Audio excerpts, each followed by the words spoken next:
Olá pessoal, no nosso Conversa Erga Omnes desta semana eu quero trazer o tema do referendo venezuelano em relação à anexação da Guiana Essequibo e o que isso tem a ver com o Brasil.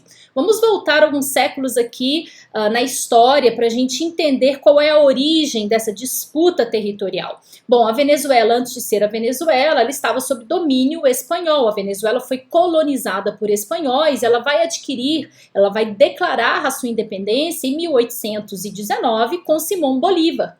Enquanto isso, a Guiana ela foi primeiro colonizada por holandeses e depois ela ficou sob domínio britânico até 1966.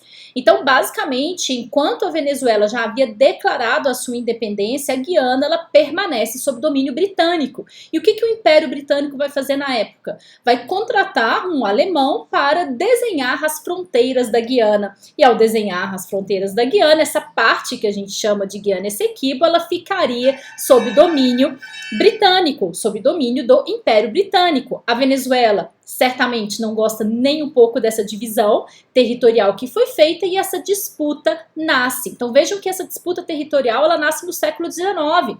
E aí, disputa vai, disputa vem, acaba que as partes decidem submeter essa questão a uma arbitragem internacional. E a comissão arbitral ela vai trabalhar durante alguns anos e ao final vai ficar definido que 94% daquele território que estava sob disputa ficaria sob domínio britânico. Então, mais uma vez, a Venezuela não fica satisfeita com esse resultado arbitral, mas ela acaba escolhendo, congelar esse assunto durante algum tempo, até que já no século XX a própria Venezuela vai fazer um dossiê com uma série de argumentos, vai apresentar esse dossiê para a Organização das Nações Unidas para que essa discussão fosse levada para o plano internacional. Essa discussão na ONU não vai avançar grandemente e aí, posteriormente, já em 2018, a Guiana, ela leva essa disputa para a Corte Internacional de Justiça. Isso porque lá em 2015, a ExxonMobil, que é uma empresa estadunidense, vai descobrir novas reservas de petróleo na região.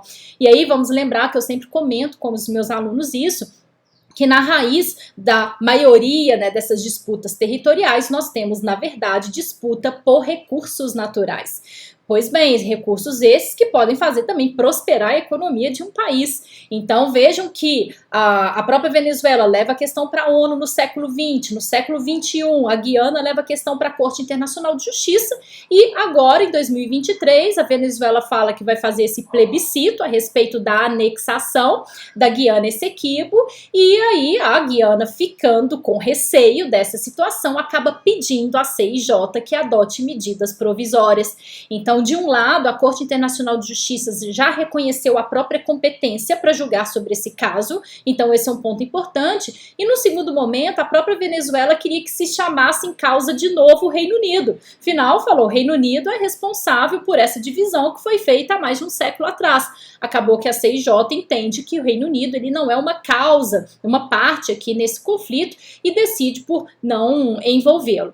Bom, o fato é que agora a gente vai ter que esperar uma eventual decisão da corte com relação a essas medidas cautelares. De outro lado, o que isso tem a ver com o Brasil? Vejam que o Brasil, o estado de Roraima, ele está ali localizado entre Venezuela e Guiana, então, sem dúvida, para o Brasil não é nem um pouco interessante ter uma disputa territorial no quintal de casa. Soma-se a isso o fato de que no estado de Roraima nós temos hoje uma das maiores, se não a maior reserva indígena do mundo, que é a reserva Raposa Serra do Sol. E ali, por si só, já é uma região, portanto, de bastante preocupação em termos de segurança nacional. Então, sem dúvida, essa é uma questão para a gente analisar aí nas próximas semanas, certamente a curto e a médio prazo.